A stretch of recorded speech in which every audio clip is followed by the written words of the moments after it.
Tēnā koutou e hoa mā. Hi everyone, warm greetings from Aotearoa, New Zealand, and welcome to my APTO 2022 conference paper presentation, which is titled The Christian-Māoriesque, Cultural Appropriation or Appropriate Interculturality.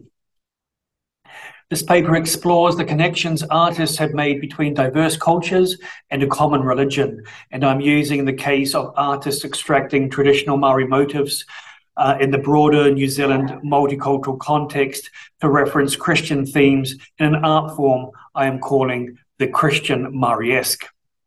So my paper evaluates the merits of this art for intercultural dialogue, arguing that it's a type of contextual, intercultural pictorial theology. So there are 6 short parts to this presentation. The first part looks briefly at what makes art Christian, and the second part looks at what makes art Māori. Part 3 deals with the concept of the Māoriesque. Part 4 introduces the controversy around this kind of art here in Aotearoa, New Zealand at this time, while Part 5, which is the heart of the paper, presents a selection of Christian Māoriesque artworks. And finally, the last part treats briefly of the issue of this form of art being criticised by some as a form of cultural appropriation. So beginning with what makes art Christian, any art which serves to illustrate or supplement or portray the teachings of Christianity may be called Christian. Therefore, it can be Christian in its use or purpose, or it can be Christian in its content or subject matter. So for this paper, Christian art comprises visual art of any subject matter or content that identifies a Christian theme or concept. It does not need to be executed by a Christian artist insofar as the Christian identity of the artwork presents the faith conviction of the artist. Regarding the concept of Māori art and what makes art Māori, New Zealand anthropologist, historian and artist and a prominent Māori leader, Hereni Mokomead defined Māori art in 1996 as, quote, art that looks Māori, feels Māori, is done by Māori following the styles, canons and taste and values of Māori culture, unquote. He also identified the Māori artist as, quote, a person who identifies as Māori, is Māori by whakapapa, ancestry, and has some proven ability in Māori art, unquote. Of course, this issue of identity is complicated today by the fact that it's not always easy to define who or what is of any particular culture. Looking at the Māoriesque, the term Māoriesque is coined from the word for Aotearoa, New Zealand's indigenous people, the Maori, combined with the French suffix esque from the Italian esco, meaning in the style of or resembling. So added to Maori-esque forms an adjective meaning in the style of the Maori, Māoriesque. This style emerged out of the blending of 2 distinct artistic traditions, the taki-taki or traditional Maori and transplanted Western modernism. The blending became apparent in an art exhibit in 1958 by 5 teachers working in Northland, New Zealand, Ralph Hoteri, Katarina Matara, Moro Walters, Selwyn Wilson, and Arnold Wilson. This exhibit was the first work by modern Māori artists adapting the styles of contemporary European modernism. So it's perhaps the first example of what I am calling the Māoriesque. Looking at the characteristics of the Māoriesque, what constitutes Māoriesque is either the same qualities that Mokomead used to define Māori art, bar one. It's not created by a Māori. However, I'm also claiming that the Māoriesque is an art that may not be Māori in style, like the traditional Māori carvings or the Māori whaiwhai, the Māori patterning, but it contains aspects of these or motifs of these. Therefore, it's Māoriesque. This is an example of the Māoriesque where you can see the same ko whaiwhai patterns in the artwork.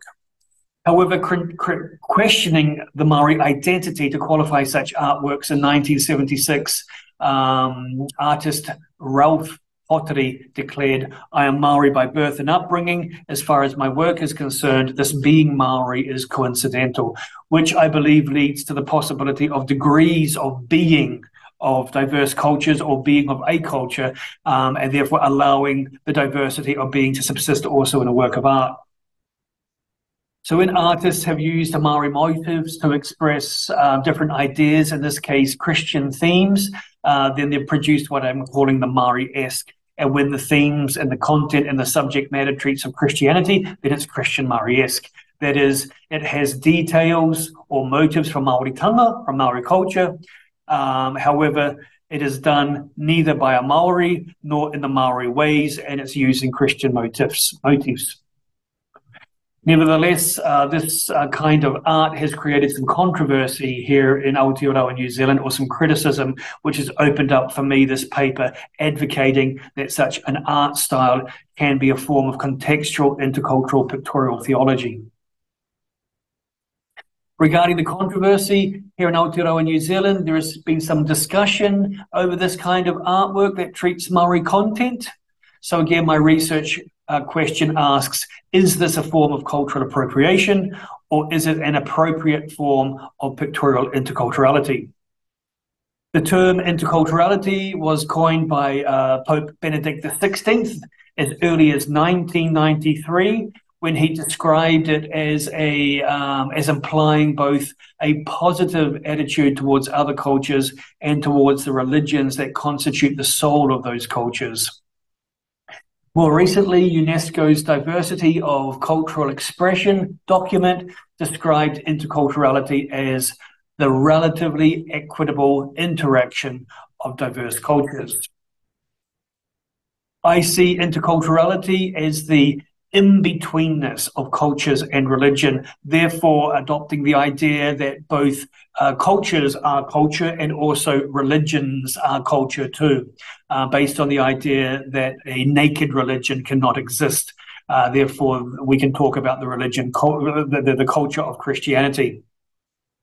And my proposal is that visual art serves to convey intercultural understanding by providing access to a diversity of cultures subsisting in the same place at the same time. Or it provides access to the minority culture by the majority, and an instance of the matrix of diverse cultural identifiers that can exist in one person or in one situation, or in this case, in an artwork. However, some Maori have challenged Pākehā perspectives, non-Maori perspectives, and criticised how non-Maori Christians have used Maori motifs to embellish Christian themes in pictorial art. And they have criticised the connections between Te Ao Māori and Christian themes. So a few examples of this criticism is recently in reference to Christian Pākehā New Zealander artist Brett O'Court's painting Manu Kahu. The Australian-based art historian Rod Panderton claimed, quote, "It is a surprising innovation and unsettles traditional iconographical conventions. It disturbs expectations and could therefore be considered a threat to correct theological form, and also dislodges the colonial mentality that considers the European way of seeing things to be the correct and authoritative way." Quite a provocative criticism, not necessarily a negative one, quite a constructive criticism, I would argue. In Manu Kahu, a court has depicted a Christ figure as Te Kahu, the native New Zealand bird associated in Te Ao Māori with spiritual connections to the divine. Paddington provocatively labelled this art as potential heresy or aberration, but one full of potential for new insight. Presumably by the assumption of heresy or aberration, this pertains equally to Maori culture, I would argue, as it does to Christianity, and vice versa.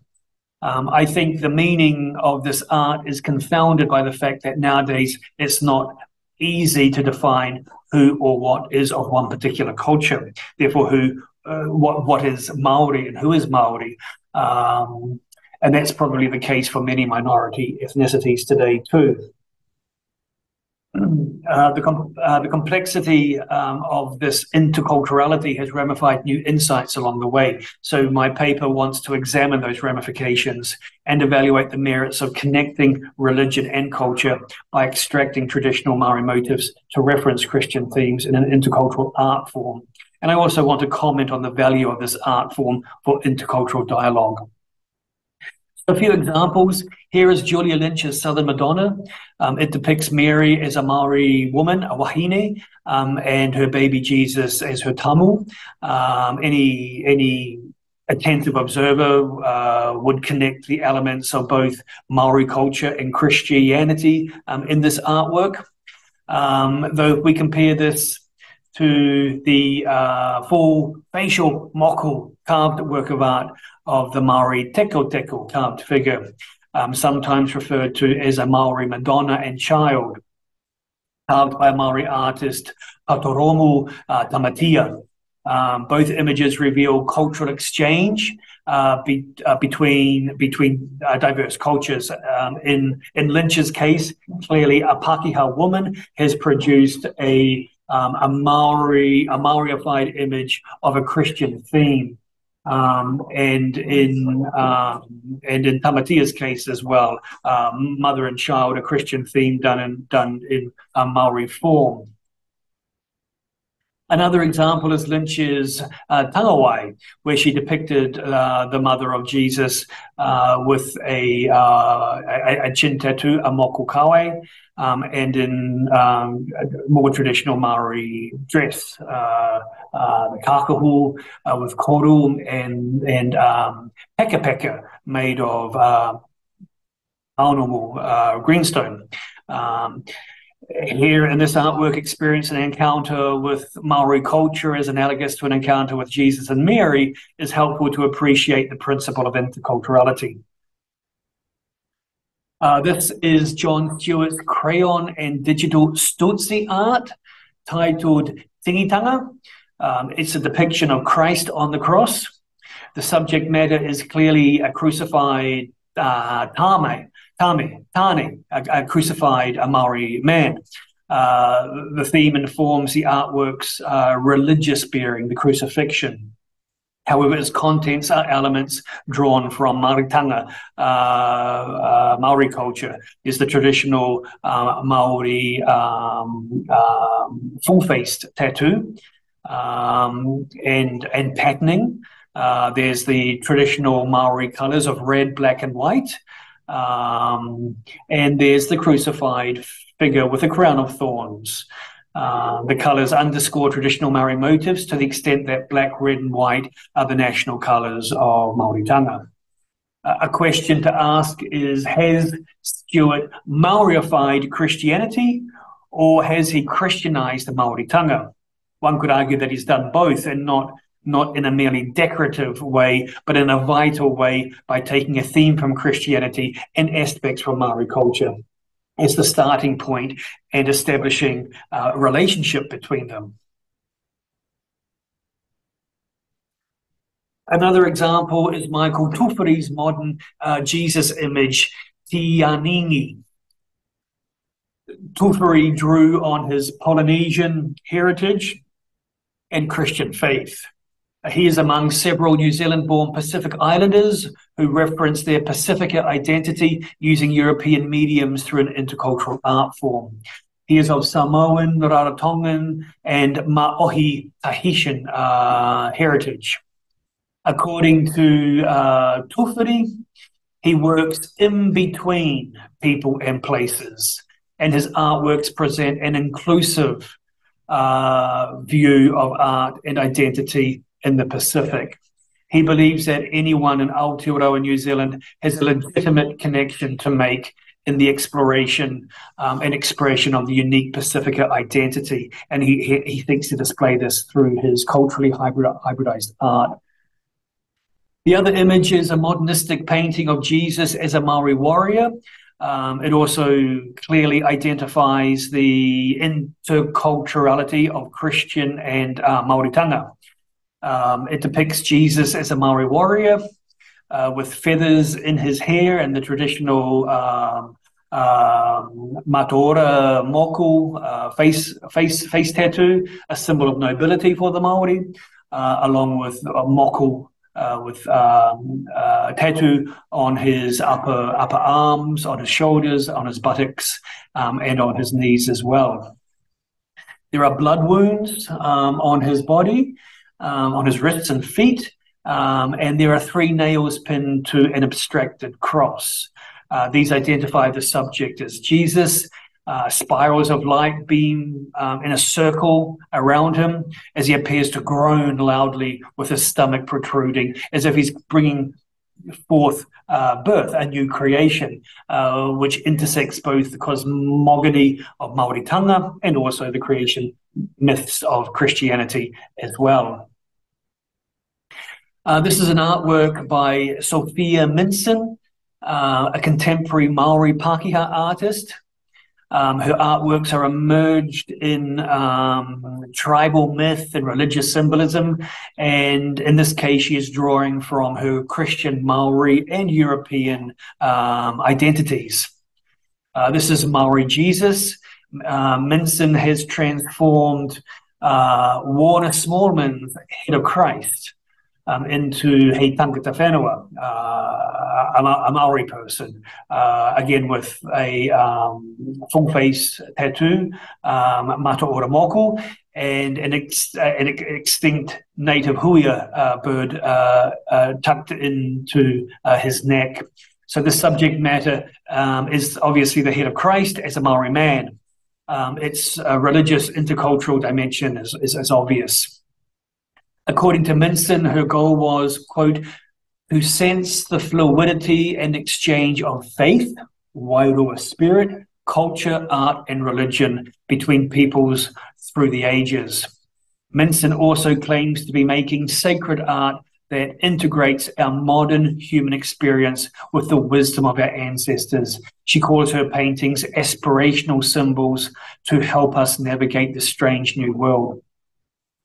A final example of the Māoriesque is Arohirohi by Thalia Tuk, which depicts a creator goddess, Māori Koriko, who made the first woman and whose name means twilight. She is emblematic of Māori kahurangi, Māori woman here, and underscores the idea of creation, of the feminine principle, of the life force, etc., which is all common in Christianity as well.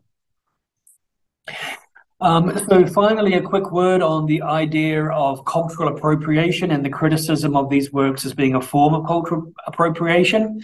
To counter this criticism, I think that when an artist adapts the cultural elements of any minority group or of any culture, or depicts aspects of that culture other than their own in a sensitive and respectful way, giving thoughtful and respectful consideration to engagement with that culture, then I would suggest that this is not a form of cultural appropriation, because there is no exploitation or there's no harm to any one culture in this kind of intercultural art form. There is an expression of the in-betweenness of cultures and religion. So when an artist looks at Maori imagery and creates an artwork about a Christian theme using Maori imagery, then the artist is using that imagery as inspiration and for intercultural communication. Therefore, the Māoriesque, the Christian Māoriesque, I would argue, would not be a form of cultural appropriation. Further, the lived experience of the artist creates a realm of possibilities. For example, when artists like Sophia Minson are of an identity of a multicultural background, then there are multicultural dimensions in her artworks. Therefore, there is no one specific cultural identity in either herself or her artistic expression. In this case, there are not even two cultures, because among her multicultural identity is also her faith, which arguably is also a culture.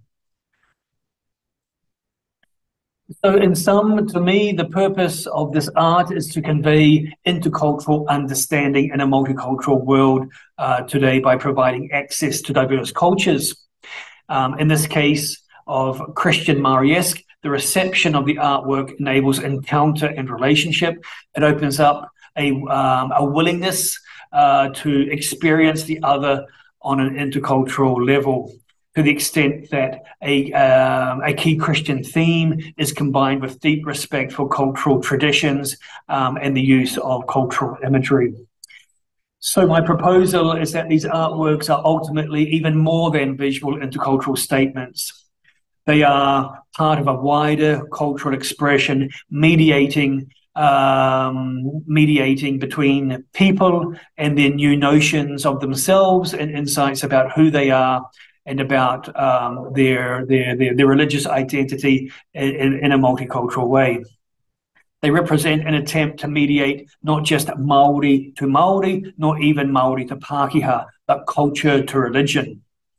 Each is a piece of cultural theology, a theological form of intercultural engagement in pictorial art that exhibits multifaceted processes of interaction, namely religious, artistic, and cultural, through relationships, which are constructed forging links based on mutual respect. So in sum, these artworks enable a sense of belonging to a wider, more inclusively diverse community while maintaining self-identity, whether that identity be monocultural, bicultural, or multicultural. In conclusion, in the end, the Christian-Māoriesque is ultimately an example of a faith enriched by local culture and expressed in pictorial art. I think the Christian-Māoriesque is a critical contribution to interculturality. While the term is helpful to describe art that is not Māori per se, but created by non-Māori or using Māori motifs for the purpose that the artist had in mind, I think the principle of interculturality substantiates the validity and authenticity of this term, the Christian-Māoriesque. Thank you very much for your attention, and I look forward to seeing you at the conference. Take care for now. Mā te wā, Chris.